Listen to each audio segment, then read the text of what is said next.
সময়টা অনেক খারাপ যাচ্ছে শেখ হাসিনার। দেশের গণমাধ্যম, দেশের বিচারিক ব্যবস্থা, দেশের ট্রাইব্যুনাল, এখানে নানান ধরনের গল্প, প্রতিবেদন, নিউজ প্রতিদিনই আসছে। আর এগুলাতে বাংলাদেশের মানুষের এক ধরনের একটা মেন্টালিটি হয়ে গেছে যে না ভাই, এগুলা ঘটেই। তারপর সরকার ক্ষমতা থেকে পড়ে গেলে আবার কখনো এই সরকার আসার সুযোগ হলে একদম পানির মতন ঝরঝর করে যত মামলা আছে এগুলা পড়ে যাবে। আসলে যারা রাঘব বোয়াল বা এত বড় পোস্ট পদবিতে থাকেন তাদের কিছু করার মতন ক্ষমতা সরকারের থাকে না। তবে সরকারের ক্ষমতা থাকুক না থাকুক, ইন্টারন্যাশনালি শেখ হাসিনার কিন্তু একটা বাটে পড়ে গেছেন। আর এই খেলাটা এমন একটা সময় ঘটছে যে আপনার কি বলা হয়েছে, জাতিসংঘ একটা তদন্ত প্রতিবেদন দিয়েছিল, খেয়াল আছে? ওই প্রতিবেদনটা পূর্ণাঙ্গভাবে আমরা ওইভাবে দেখে নাই, বাট এখন এই প্রতিবেদনটা জাতিসংঘের যিনি মানবাধিকার কি বলা হয় যে কমিশনার আছেন, মানবাধিকার বিষয়ক হাই কমিশনার যিনি আছেন ভলকার তুর্ক, তার একটা বক্তব্য থেকে গতকালকে আপনার একটু শোরগোল পাকাইছে। তবে তারা যে দাবিটা করছে জাতিসংঘ, যে তারা মৃত্যুদণ্ড চায় না, তবে বিচার চায়, মানে তাদের বক্তব্য মৃত্যুদণ্ড অ্যাপ্লাই করা যাবে না, বিচার হওয়া উচিত। কাদের? জুলাই গণঅভ্যুত্থানের সময় আন্দোলনকারী এবং সমর্থকদের উপর মানবতা বিরোধী অপরাধ ঘটেছে। আর এটা কে করেছে? আওয়ামী লীগ সরকার। গুরুতর মানবাধিকার লঙ্ঘন করেছেন তৎকালীন সরকারের কর্মকর্তা, আইন শৃঙ্খলা রক্ষাকারী বাহিনী, গোয়েন্দা এবং ক্ষমতাসীন দলের সদস্যরা। তাদের সুনির্দিষ্ট উদ্দেশ্য ছিল আন্দোলনকে দমন করা এবং আওয়ামী লীগ সরকারকে ক্ষমতায় টিকিয়ে রাখা। আর এগুলোর মধ্যে যারা জড়িত তাদের প্রত্যেকের সুবিচার নিশ্চিত করা প্রয়োজন বলেছেন জাতিসংঘের মানবাধিকার বিষয়ক হাই কমিশনার ভলকার তুর্ক।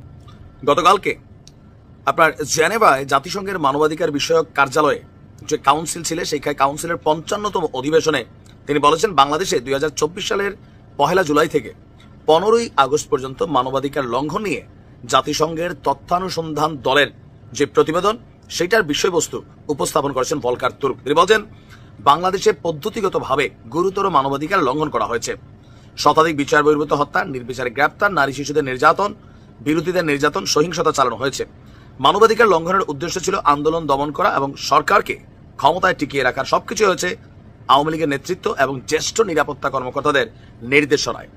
আন্দোলনকারী এবং তাদের সহযোগীদের দমনে মানবতা বিরোধী অপরাধও সংগঠিত করা হয়েছে। সরকার আন্দোলনকারীদের চিকিৎসা সেবা পেতে দেয়নি। এদিকে আন্দোলন শেষ হওয়ার পর ক্ষমতাচ্যুতদের বিরুদ্ধে গুরুতর প্রতিশোধ নিতেও দেখা গেছে। মানে তারা ডাবল একটা স্ট্যান্ডার্ড মারছে।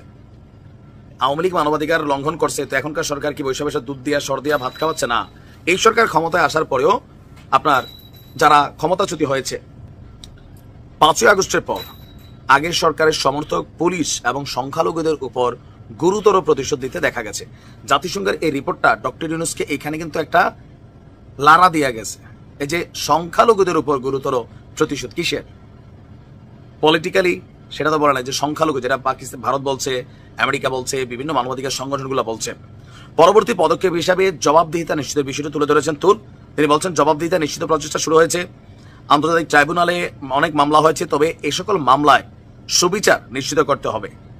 আর জাতিসংঘ চাইছে মৃত্যুদণ্ডের বিধান যেন বাতিল হয়। জাতিসংঘ মানবাধিকার কমিশন এই ব্যাপারে সরকারকে সহায়তা দিতে রাজি আছে।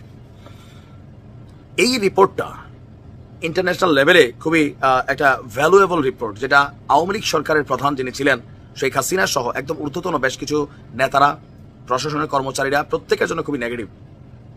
যে হ্যাঁ না, সরকার কি বলছে, এটা হয়তো রাজনৈতিক সরকার না, বলতেই পারে এরা মিথ্যা বলবে, কিন্তু যখন জাতিসংঘ থেকে একটা রিপোর্ট হয়, রিপোর্টটা সারা পৃথিবী দেখে।